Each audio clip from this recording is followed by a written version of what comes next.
Trophy Award Show. And for a quick preview, we head to Jim Lampley at the Downtown Athletic Club. Oh, James.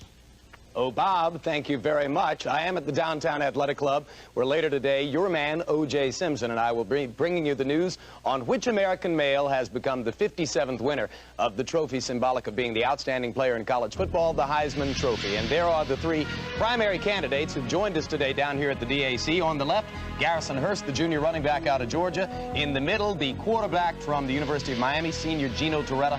And on the right, the man who dominated early season speculation, sophomore running back Marshall Faulk of San Diego State. Here with me, 1968 Heisman Award winner O.J. Simpson. O.J., the outstanding player in college football, an increasingly tough criterion to follow, I think. That's right. You try to think about who's the most valuable player, who's the best player, who's most valuable to his team. Then there's two other things you got to think about: consistency and the record of the team. And I think because of those last 2 points, Torretta becomes a favorite this Indeed. year. His team's performance gives Torretta the inside track. But we'll talk to all three of those primary candidates, tell you who the winner is, then talk to him and his family later today after the game from here at the Downtown Athletic Club. Bob? Jim and Juice, we'll look forward to it. Let's... This is the Domino's Pizza NFL Live Halftime Report, brought to you by Domino's. Nobody knows like Domino's how you like pizza at home.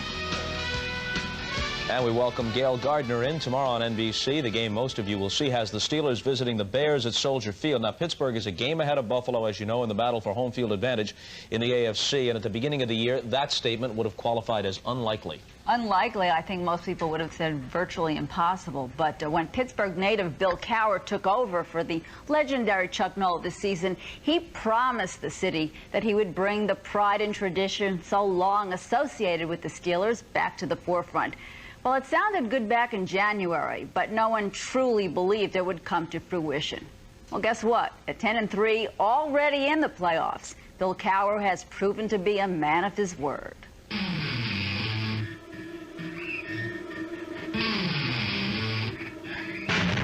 You know, we like it hard. You know, make it hard, and then, you know, we'll face the challenge. I think you have a very stubborn team. You have a very persistent team that won't give up. This team is a lot like a bulldog. You know, once you got a grip, they just don't want to let go. Tenacious, relentless, dedicated, and committed. The men of steel have dusted off their armor, and under the enthusiasm of their 35-year-old head coach, once again typify the work ethic of the people of Pittsburgh. We're not flashy and we're not fancy. You know, we go out there on Sundays and we play the game of football, you know, very direct. We play the game with a great passion, and it may typify the way that people go about business in Pittsburgh. I think, you know, the fans, when they come down to Three Rivers, they expect, you know, you to come out there. They expect to see quarterbacks get smashed. They expect to see receivers get smashed on the other side of the ball. They want to see, you know, our receivers running by people. They want to see, you know, our running backs, you know, Barry, they want to see him, you know, bowling people over. Well, I'm a steamroller, babe. I'm bound to roll all over you. I respect the most that they play the game the old-fashioned way. They run it down your throat. You know, they make you stop the run. If you can't stop the run, they'll run it on you all day. Everybody's going to play a part in that offense, and that's what they do so well. So what they do is they ask everybody to load up their lunch bucket and come to work, and then they work. Perhaps nothing typifies the Steelers' season more than last week's win over Seattle. Despite numerous turnovers, the loss of quarterback Neil O'Donnell with a broken leg, and trailing 14-10, they still managed to win with time winding down. This past game was I think was the most scariest point for anybody on the team. Coming out on that last 5 to 7 minutes of the game, that we still had an opportunity to win. We knew that we still had a chance to win, and our players just, you know, everything started to go right, just as it has all year long in the fourth quarter. They give to Foster, running to the left, drives to the goal line, into the end zone, touchdown. Right now, we're playing really good team football, very aggressively.